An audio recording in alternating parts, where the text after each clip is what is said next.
मध्यम वर्ग को राहत या झटका, जानिए क्या होगा आपकी पहुंच में और क्या हुआ महंगा।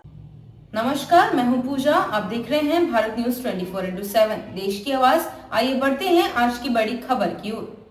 2026 और 27 के लिए बजट पेश हो चुका है और इस बार का बजट आम आदमी की जेब और देश के इंफ्रास्ट्रक्चर के इर्द गिर्द घूमता नजर आ रहा है। क्या होगा सस्ता और क्या होगा महंगा, आइए इस बारे में कुछ पड़ताल करते हैं। वित्त मंत्री निर्मला सीतारमण के द्वारा पेश किए गए बजट में कैंसर की दवाओं पर बड़ी राहत दी गई है। 17 जीवन रक्षक दवाएं अब सस्ती हो जाएंगी। विदेश घूमना भी हुआ आसान। टूर पैकेज पर टीसीएस घटाकर मात्र 2% कर दिया गया है, लेकिन वही शौकीनों को बड़ा झटका भी लगा है। शराब और लग्जरी गाड़ियां अब और भी महंगी हो जाएंगी। क्या हुआ सस्ता, आइए डालते हैं एक नजर। वित्त मंत्री ने कई घरेलू और चिकित्सा संबंधी वस्तुओं पर कस्टम ड्यूटी घटाने का ऐलान किया है, जिससे कैंसर की 17 दवाएं और 7 दुर्लभ बीमारियों के इलाज में इस्तेमाल होने वाली दवाएं पूरी तरह से ड्यूटी फ्री होंगी और ये दवाइयां पहले से सस्ती हो जाएंगी। माइक्रोवेव ओवन के पार्ट्स पर ड्यूटी घटी है, जिससे ये सस्ते होंगे। मोबाइल फोन और टैबलेट की कीमतों में भी कमी आने की उम्मीद है। विदेशी टूर पैकेज, विदेश में पढ़ाई और इलाज के खर्च पर टीसीएस को 5 से 20% घटाकर सीधे 2% कर दिया गया है।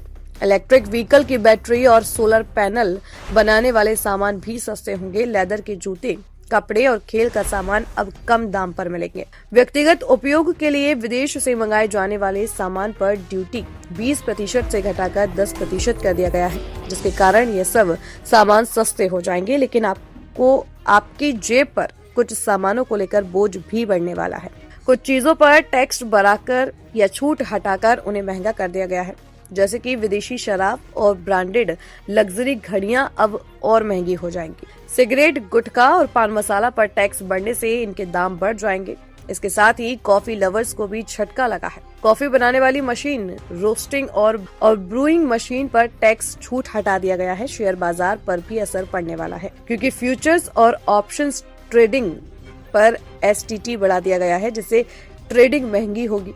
पुराने ढंग के टीवी उपकरण और कुछ विदेशी कैमरों पर भी ड्यूटी बढ़ाई गई है, जिससे ये सामान भी अब महंगे हो जाएंगे। इसके अलावा 1 अप्रैल 2026 से नया इनकम टैक्स कानून लागू होगा। फिलहाल स्लैब में कोई बड़ा बदलाव नहीं है, लेकिन टैक्स भरने की प्रक्रिया आसान होगी। सरकार 12 लाख करोड़ से ज्यादा रुपए बुनियादी ढांचे पर खर्च करेगी, जिससे रोजगार के नए मौके आने की उम्मीद है। हर जिले में वर्किंग वुमेन हॉस्टल भी बनाए जाने की योजना है। कुल मिलाकर यह कहा जा सकता है कि नए बोतल में पुराना शराब ही परोसा गया है। इक्का दुक्का छोड़कर कोई खास बदलाव नहीं किया गया और न ही देश की जनता के लिए कोई ऐसी खुशखबरी इस बजट में दिखाई दे रही है जिससे कि आम आदमी को भला हो सके। बजट केवल बड़ी बड़ी कंपनियों के लिए है, अमीर लोगों के लिए है। देश के किसान, मजदूर, बेरोजगार नौजवानों के लिए नहीं है।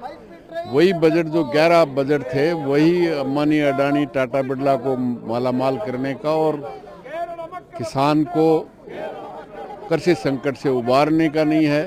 मजदूरों के हक छीनने का बजट है। निश्चित रूप से जो मजदूर संहिताएं लागू की गई हैं वो होगी और मनरेगा में लोगों को त्रस्त करने का जो हक थे उनको छीनने का काम इस बजट के माध्यम से किया है। एग्रीकल्चर में, सामाजिक, सोशल में, सब में बजट घटाने का काम किया है।